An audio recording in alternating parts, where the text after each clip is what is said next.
గురుగారు కన్యా రాశి వారి జాతక ఫలితం ఈ శత్రు పరాభవనామ సంవత్సరంలో ఏ విధంగా ఉంది? అమ్మ అసలు రాశిలో కల్లా చాలా మంచి రాశి. అందరూ ఇష్టపడే రాశి. హ్మ్. ఎందుకంటే కన్యా రాశికి అధిపతి బుధుడు. కన్యా రాశి వాళ్ళకి ఎప్పుడు శత్రువులు ఉండరు, ఇబ్బంది ఉండదు. ఏదైనా పని చేయగలుగుతారు. కొద్దిగా ఆలోచన చిన్నగా ఉంటది అంతే. హ్మ్. కానీ ఈళ్ళు ఒక్కసారి మొదలుపెట్టిన తర్వాత పనిలో వాళ్ళకి ఆంజనేయ స్వామి శక్తి ఆయనకే తెలవదంటారు కదా! అవును. సేమ్ అట్లాంటోళ్ళు వీళ్ళు.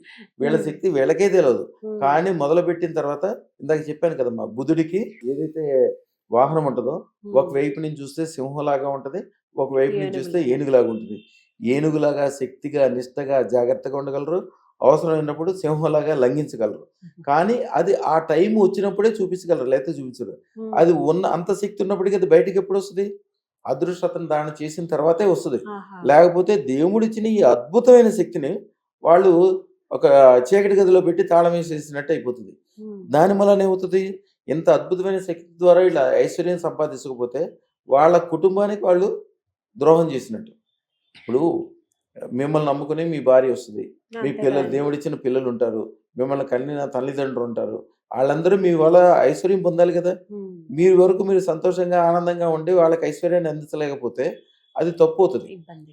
అదృష్టరత్నం పెట్టుకున్న తెల్లారి నుంచి హ్మ్. 9 గంటల తర్వాత నుంచి వీళ్ళిష్టం. ఏదైనా చేసుకోమనండి. 100 పనులు చేసుకోమనండి. 100 వ్యవహారాలు చేసుకోమనండి. వీళ్ళ జీవితంలో లాభం ఒకటే తెలుస్తది. అద్భుతమైన విజయాలు సాధించే శక్తి వీళ్ళకుంది. అమ్మ హ్మ్. వీరు చేయాల్సింది హ్మ్. పెసలమ్మ. పావు కిలో పెసలు తెచ్చుకోవాలి. హ్మ్.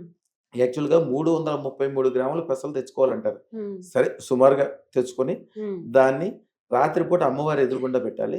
ఒక చిన్న మంత్రం శ్రీం హ్రీం శ్రీం సర్వ వ్యాపార వ్యవహార ఐశ్వర్య వృద్ధిం ప్రయచ్చ స్వాహ. అంటే వీళ్ళు చేసే ప్రతి వ్యాపారం గాని, వ్యవహారం గాని స్వర్ణంగా మారి అభివృద్ధి చెందడం. ఆ తర్వాత ఆ పావు కిలో పెసల్లో మళ్ళీ రూ. 5 బిళ్ళలు కలిపి ఇంట్లో ఈశాన్య మూల గోడకు పెట్టడం గాని, లేకపోతే ఎక్కడో చోట జాగ్రత్తగా అక్కడ ఉంచాలి. అది పెసలు కాబట్టి తొందరగా పాడుతుంటాయి.